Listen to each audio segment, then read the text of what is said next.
Welcome to the Promise Academy guys. After a long time मैं video shoot कर रही हूँ। Sorry for the delay. आज हम स्टार्ट करने वाले हैं अपना चैप्टर नंबर 10 जो है CS प्रोफेशनल का पेपर नंबर 1 मॉड्यूल 1 का।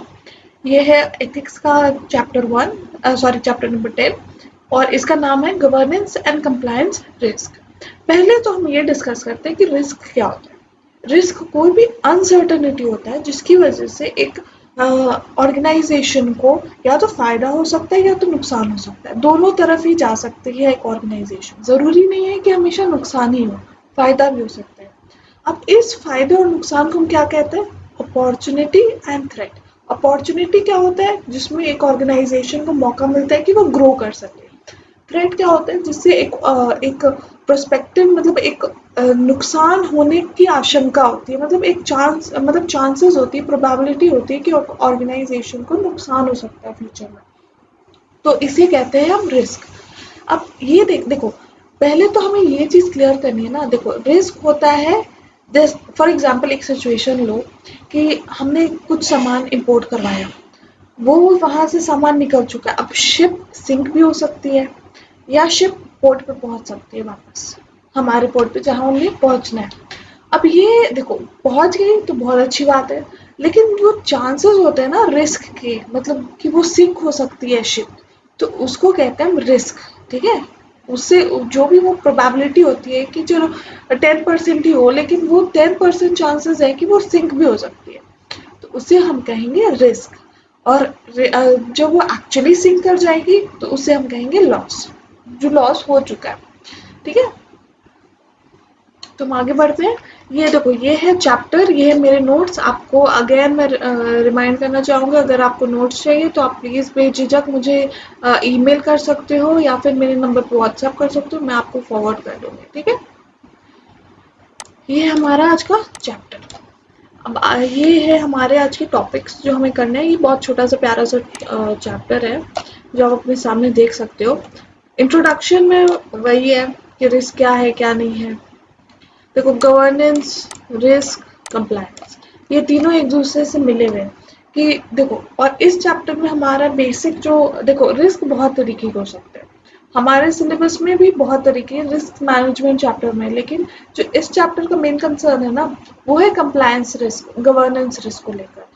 तो जब ये देखो, और लेकिन आप गूगल पे अगर गूगल करोगे, मतलब आप वेबसाइट सर्च करोगे ना, तो आपको बहुत सारी तरह के रिस्क मिल सकते हैं। लेकिन सिंस हमारा सिलेबस यहीं तक है तो हम यहीं तक अपने डिस्कशन को सीमित रखेंगे।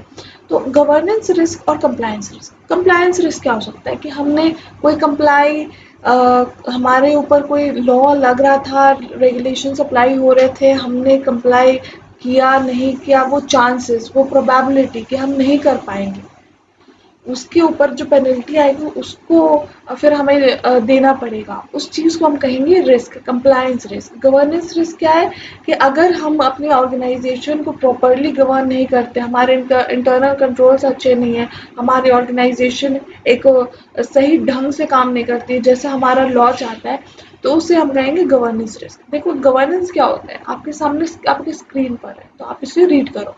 Governance is the culture, values, mission, structure, layers of policies, processes, and measures by which organizations are directed and controlled.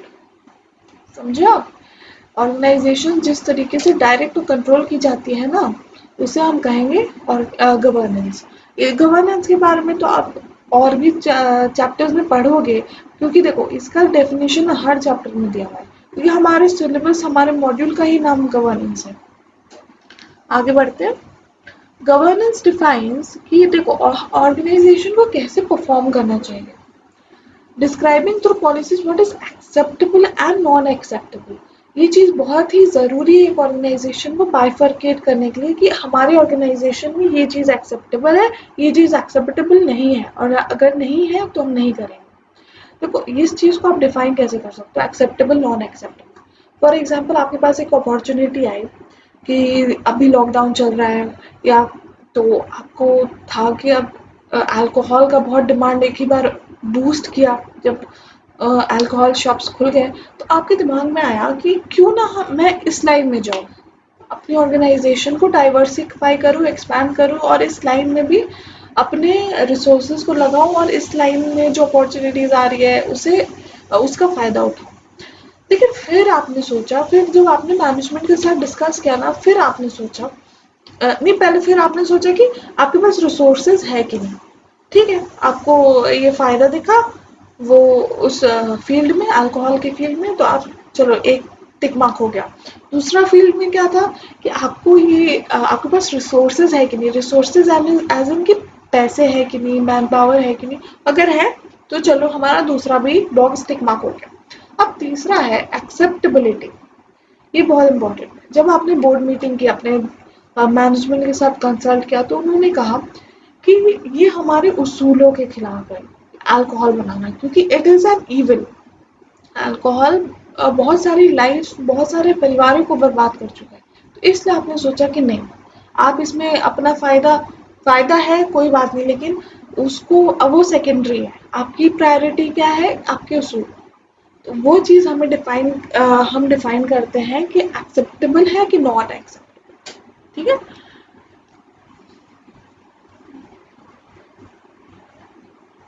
Compliance is the area responsible for inspecting and approving that they are adequate, being implemented and followed.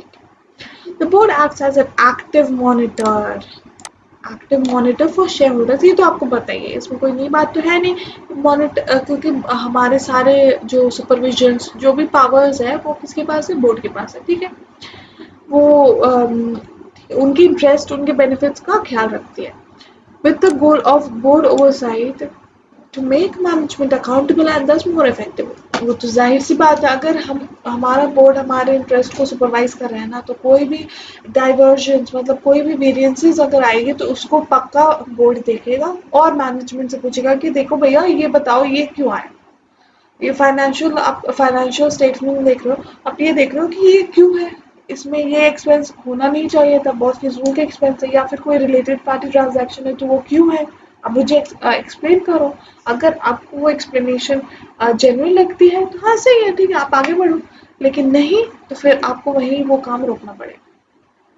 Risk themselves are becoming more interconnected। देखो risk obvious सी बात है कि एक चीज अगर बढ़ती है ना, फॉर एग्जांपल आपका मैन्युफैक्चरिंग का काम है, आपकी मशीनरी पेट्रोल डीजल पे चलती है, तो आप फिर सोचोगे कि अगर डीजल की प्राइसेस बढ़ गई तो आपका तो कॉस्ट ऑफ प्रोडक्शन बढ़ेगा। फिर कॉस्ट ऑफ प्रोडक्शन बढ़ेगा तो फिर अल्टीमेटली आपके जो कस्टमर्स है उनको भी नुकसान होगा और आपका प्रॉफिट तो गिरेगा ही गिरेगा। तो एक जो रिस्क होता है ना, उससे रिलेटेड बहुत सारे रिस्क होते हैं। और इन रिस्क को कवर करने के लिए हम क्या करते हैं कि इंश्योरेंस पॉलिसीज लेते हैं, ताकि जो हमारा लॉस है उसे हम इंडेमनीफाई करवा सके और हमारी ऑर्गेनाइजेशन कभी भी नुकसान ना झेले उस चीज़ का। रिस्क सब ठीक है, ये हमने पॉइंट कर लिया। Corporations and government agencies are facing an unprecedented wave of regulatory obligations and increased penalties for non-compliance। ये देखो, अब जैसे बीजेपी गवर्नमेंट आई तो उन्होंने बहुत सारे कंप्लायंस उसको बढ़ाया, बहुत सारे कंपाउंडेबल, नॉन कंपाउंड, लेकिन दूसरी तरफ उन्होंने नॉन कंपाउंडेबल जो पेनल्टीज थी, ऑफेंसेस थे, उनको कंपाउंडेबल भी किया है। तो ऐसा नहीं है कि पेनल्टीज बढ़ी भी है। इसका बहुत बेहतरीन एग्जांपल है ट्रैफिक वाला रूल्स, जो हमारे नया चेंजेस हुआ, तो उसमें मोटर व्हीकल्स एक्ट और ये सब में जो चेंजेस हुआ उसकी वजह से आपका पेनल्टीज बढ़ गया है कि नहीं। तो उसकी वजह से आपका रिस्क इंक्रीज हुआ है, क्योंकि अगर बाई चांस गलती से भी आपने रॉन्ग लेन में गाड़ी ले ली, तब तो आपका 20-25 हज़ार का झटका। इसी चीज को आज ये बहुत ही पहले कम था, लेकिन अब ऑब्वियसली ज़्यादा हो चुका है, क्योंकि इस गवर्नमेंट का इंटेंशन है, इस गवर्नमेंट का मोटिव है कि आप कंप्लाई करो। उनका सिंपल ये कहना है कि अगर आपने कंप्लाई कर दिया तो कोई बात नहीं, आप पे पेनल्टी नहीं लगेगा, आपको टेंशन लेने की बात नहीं है। लेकिन जहाँ आपने कंप्लाई करने में चूक की तो आप पे ऑब्वियसली पेनल्टी लगेगा, आप पे एडजुडिकेशन हो सकता है, आपके अगेंस्ट सूट्स हो सकते हैं, तो आपको चीज़ों का ध्यान रखना पड़ेगा। The board of compliance with law and regulation must be managed integral part of any corporate strategy. Obviously हमारे कोई भी देखो, वो जो हमारा टॉप मैनेजमेंट होता है ना, आप ये सोचो कि आप कभी भी अपने सिंगल ये मत सोचो, अपना पर्सपेक्टिव को वाइड करो। कैसे वाइड करोगे? आप ये सोचो, आप अपने रिलायंस के चेयरमैन हो, आप मुकेश अंबानी हो, आप रतन टाटा हो, आप जब उनकी जगह पे खुद को रख के देखोगे ना, तब आपको ये चीज़ें बहुत क्लियर होगी, क्रिस्टल क्लियर होगी। कैसे? आप रतन टाटा फॉर एग्जाम्पल, तो आप सोच रहे हो कि हम तो कंसल्टेंसी में हैं, तो हम एक और नई फील्ड में जाए, रिफाइनरी, हम इसमें जाते हैं। लेकिन फिर ये तो ठीक है, आपका डिसीजन मेकिंग का एक बहुत ही अभिन्न अंग है, आपको करना ही है ये चीज़ों पे डिसीजन। लेकिन आप ये चीज़ को नहीं निगलेक्ट कर सके कि अगर आपने कंप्लाई करने में दिक्कत की या आनाकानी की या फिर नहीं किए, तो आप पे पेनल्टी लगेगी, आपका गुडविल खराब, आपका इमेज खराब हो सकता है, रेपुटेशन खराब हो सकती है। उस रेपुटेशन को बिल्ड करने में डिकेड्स लग जाते हैं, और उस रेपुटेशन को खराब करने में एक मिनट भी नहीं लगता। आप ये देख लो, for example Nirav Modi before unveiling of the fraud, उसका इमेज बहुत अच्छा था। गीतांजलि, अगर मैं गलत नहीं हूँ तो उसके जो स्टोर्स थे उनके नाम था गीतांजलि, तो उनका काम बहुत अच्छा चल रहा था। लेकिन एक बार जब फ्रॉड सामने आ गया लोगों के, पब्लिक के, तो उनका गुडविल, उनके शेयर प्राइस बहुत ज़्यादा गिरे। ठीक है? The board of directors must recognize the scope and implications of law and regulations that apply to the company. ठीक है? उनको ये बात ध्यान देने सबसे ये है ना, देखो ये काम बेसिकली ना हमारा होता है एज अ सीएस, क्योंकि हम बोर्ड के साथ बैठते हैं ना, तो उनके साथ उनको हमको बताना होता है। क्योंकि जनरली ये ज़रूरी नहीं है कि अगर वो बोर्ड ऑफ डायरेक्टर, अगर कंपनी बहुत अच्छा फ्लरिश करी है, तो ज़रूरी नहीं है कि वो उतनी ही एडुकेटेड हो। इसलिए हमारा रोल आता है वहाँ पे, क्योंकि हमें पता है कि कंप्लायंसेस क्या है, हम उसे फ्रॉम ग्रास रूट लेवल समझते हैं कि क्या करना चाहिए, क्या एप्लीकेबल है, क्या नहीं है। ठीक है?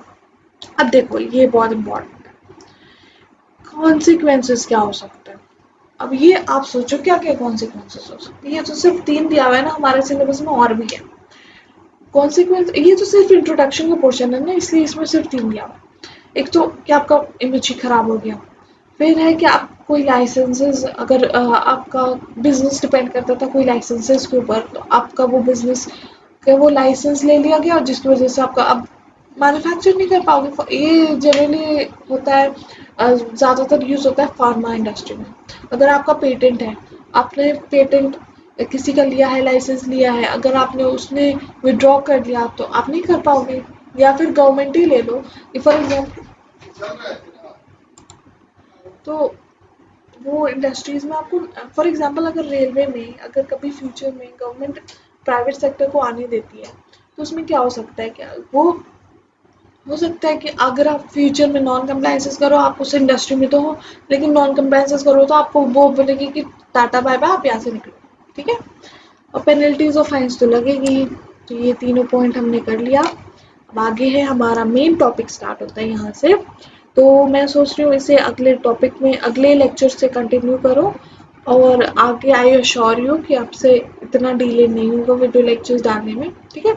See you in the next lecture. Stay tuned, stay excited. Bye bye.